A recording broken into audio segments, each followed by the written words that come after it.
অনেক দিন আগের কথা। এক গ্রামে বাস করত এক গরিব কৃষক। কৃষকের একটা জমি ছিল। সেই জমিতে কৃষক অনেক পরিশ্রম করে ফসল ফলাতো, কিন্তু কোনো ফসলই ভালো হতো না।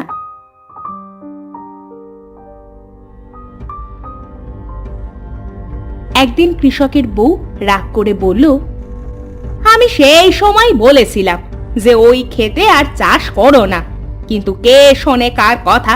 এবার কি হলো? সবই তো সিটা হয়ে গেল। গিন্নি, খেতে ফসল হবে না বলে কি করব না? যা হয় তাই ভালো। একদমই যদি চাষবাস না করি তবে খাবো কি বলো তো? রাগ করো না লক্ষ্মীটি। এই চুপ করো তো, আর ঢং করতে হবে না। ক্ষেতের পেছনে যে দিনা হয়ে কারি কারি টাকা ঢালো, বলি তাতেই আমাদের সংসারটা ভালোভাবে চলতো।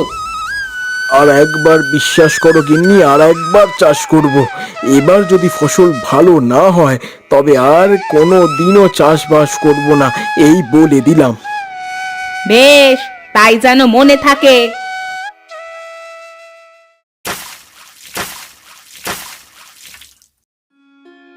কৃষক তার ক্ষেত থেকে গম উঠিয়ে এবার সরিষা রোপণ করলো, কিন্তু দুর্ভাগ্যবশত এবারও তার ফসল ভালো হলো না।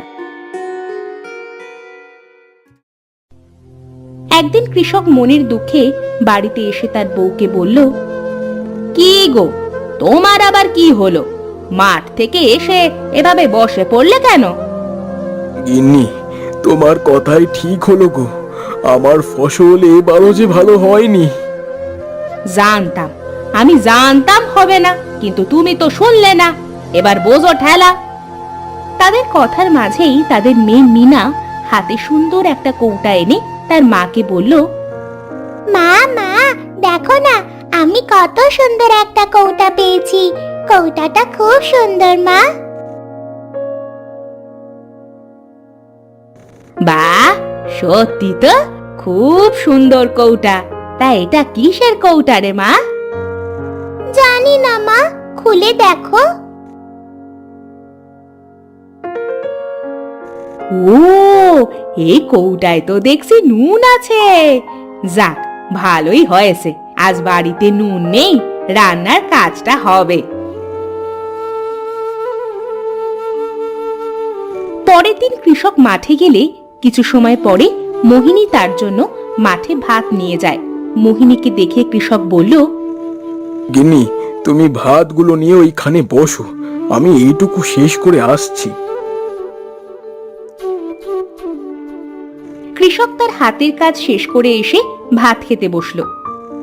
এই নুনের কৌটা মাঠে এনেছো, খুব ভালো হয়েছে। তুমি তো আবার ভাত আনলে নুন আনতে ভুলে যাও। হ্যাঁ হয়েছে, এবার খেয়ে নাও। এবার থেকে আর ভুল হবে না, রোজ নুন আনবো। কৃষক ভাত খেতে খেতে পানি নেবার জন্য হাত বাড়াতেই নুনের কৌটায় ধাক্কা লেগে কৌটাটা পড়ে গেল। দিলে তো সব নুনটুকু ফেলে। এই জন্যই তো আমি নুন আনি না, কোনো কাজের গুণ নেই। হাঁ করে দেখছো কি? তাড়াতাড়ি গিলে আমাকে উদ্ধার করো। কৃষকের খাওয়া শেষ হলে মোহিনী বাড়ি চলে গেল।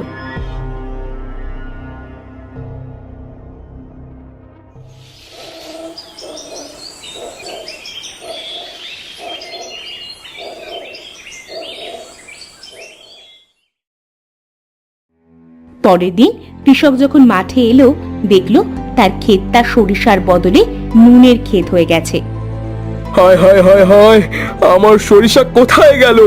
এ তো দেখছি সব নুন। আমার ক্ষেতটা এমন নুনে ভরে গেল কিভাবে? বাড়ি গিয়ে বউকে বলি, দেখি কি বলে।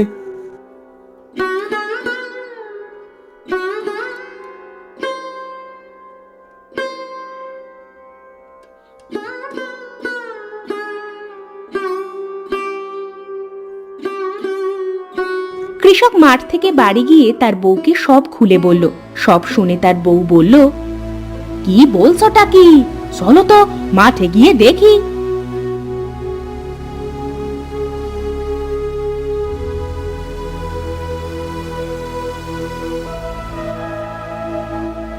মাঠে গিয়ে তো মোহিনীর চোখ ছানা বড়া হয়ে গেল। সে কৃষককে বলল, এত নুন, এবার বুঝতে পেরেছি গো, ওই কৌটায় যে সে নুন না, ওই কৌটায় জাদুর নুন গো। ওগো, আমাদের কপাল তো মনে হচ্ছে এবার খুলে গেছে। তার মানে কি বলতে চাইছো গিন্নি? শোনো, আজ থেকে আমরা নুনের চাষ করব। এই নুন তুমি বাজারে বিক্রি করবে। নুনের চাহিদা তো সারা বছর থাকে, আর তাছাড়া বাজার দর ছাড়া না হয় 2 টাকা কমেই বিক্রি করবে। তা কথা মন্দ বলনি, খুব ভালো বুদ্ধি গিন্নি। আমার যে আজ খুব খুশি লাগছে। আমি আজই নুন কেটে বাজারে নিয়ে যাব।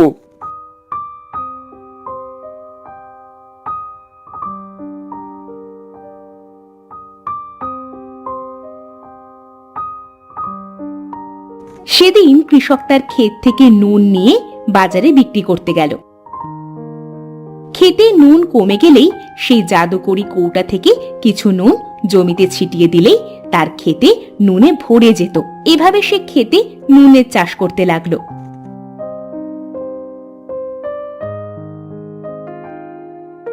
ওগো, এই কৌটাটা আমাদের জন্য লক্ষ্মী। এই জাদুকরি কৌটাটা কোনোদিনও নষ্ট হতে দেওয়া যাবে না। গিন্নি, এই কৌটোটার জন্যই আমাদের সংসারে সচ্ছলতা ফিরে এসেছে। এটা খুব যত্ন করে রাখতে হবে।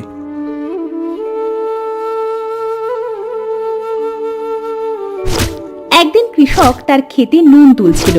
তখন কয়েকজন প্রতিবেশী তার কাছে গিয়ে বলল, কি রে বহিন, তুই তো দেখছি খাঁটি কৃষক হয়ে গেছিস। যেই জমিতে কোনো দিনও ফসল ফলাতে পারতিস না, সেই জমিতে নুন চাষ করে ফেললি। হ্যাঁ ভাই, এটা তো খুবই অবাকের বিষয়। আমি তো বাড়িতে মহিনের কথা বলতেই থাকি, চাষের জমিতে নাকি নুন চাষ করলো। সবই তোমাদের দোয়া আর উপরওয়ালার ইচ্ছা। তা ভাই মহিন, এই নুনের চাষ কিভাবে করতে হয় তা আমাদেরও কিন্তু একটু শিখিয়ে দিস, বুঝলি? আচ্ছা আচ্ছা, সময় করে একদিন সবাইকে দেখিয়ে দেব। তারা সবাই যে যার মতো বাড়ি চলে গেল।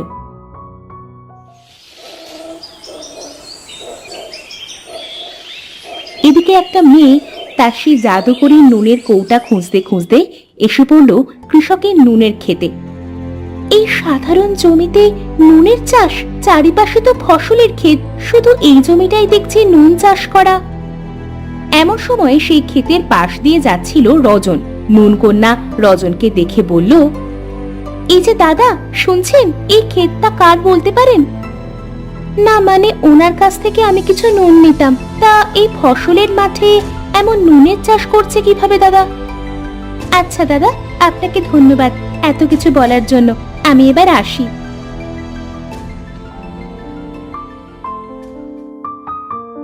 নুন কন্যা কৃষকের খোঁজ করতে করতে তাদের বাড়ি গিয়ে পৌঁছলো। বাড়ি গিয়ে কৃষককে বলল, এটা কি মহিন কৃষকের বাড়ি? হ্যাঁ, আমি মহিন। কিন্তু কেন বলো তো? আর তুমি বা কে? শুনেছি তুমি নাকি আশ্চর্যজনক ভাবে তোমার খেতে নুন চাষ করছো। তবে সেটা কিভাবে সম্ভব বলবে আমাকে একটু?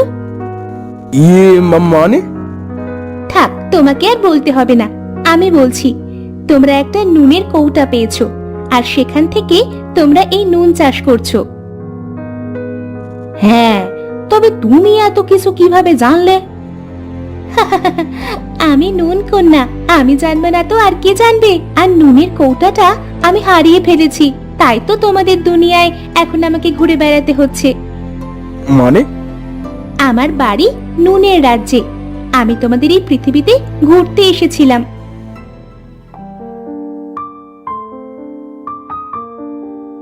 বাবা, ও বাবা, আমার অনেক দিনের শখ পৃথিবী ঘুরে দেখার।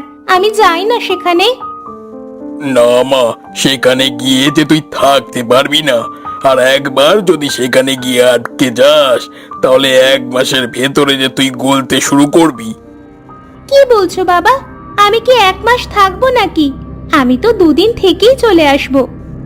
কিন্তু মা, তোর যদি কিছু হয়ে যায় তবে আমরা কাকে নিয়ে বাঁচবো বলতো? মা, তুমি দেখবে আমার কিছুই হবে না। আমি এই যাব আর এই আসব। ও মা, বাবাকে বলো না আমাকে পৃথিবীতে যেতে দিতে। আচ্ছা বেশ, তাহলে তুই যা। এটা আবার কিসের কৌটা বাবা? পাগলি মেয়ের কথা শোনো, এটা না হলে তুই পৃথিবীতে যাবি কিভাবে আর ফিরবি কিভাবে? হ্যাঁ রে মা, এটা হলো জাদুকরি নুনের কৌটা। এই কৌটা পৃথিবীতে তোর শরীরে নুন যোগাবে, আর এই নুনের কৌটা ছাড়া তুই এই নুন রাজ্যে ফিরতে পারবি না। ও এই কথা, আচ্ছা দাও। বাবা মা, এবার তাহলে আমি আসি, তোমরা কিন্তু নিজেদের শরীরের যত্ন নেবে। নুনকন্যা তার বাবা মায়ের কাছ থেকে বিদায় নিয়ে পৃথিবীতে ঘুরতে এলো। সে পৃথিবীতে একটা জঙ্গলের ভেতরে এসে পড়লো। বাহ, বেশ সুন্দর জঙ্গল তো, একদম আমার স্বপ্নের মতো।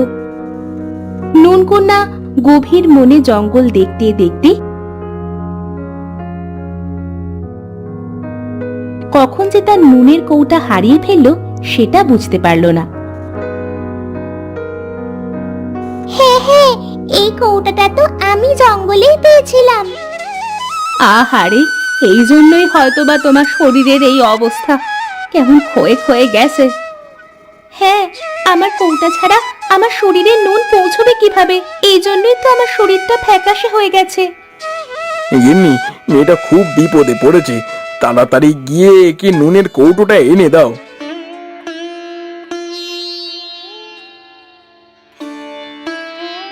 মোহিনী ঘরে গিয়ে নুনের কৌটা এনে নুনকন্যাকে দিবার সাথে সাথেই সেই কৌটা থেকে নুন বেরিয়ে নুনকন্যার শরীরে প্রবেশ করলো, আর সাথে সাথেই নুনকন্যা সুস্থ হয়ে গেল।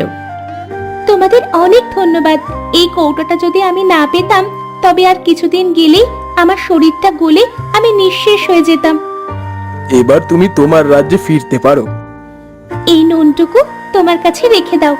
এই নুন দিয়ে তুমি সারা জীবন তোমার খেতে নুনের চাষ করতে পারবে। এটা তোমাদের সততার জন্যই দিলাম। ধন্যবাদ নুনকন্যা, তুমি খুব ভালো মনের মেয়ে। এরপর নুনকন্যা তাদের থেকে বিদায় নিয়ে তার নুন রাজ্যে ফিরে গেল, আর এদিকে কৃষক তার খেতে নুনের চাষ করে বেশ ধনী হয়ে গেল।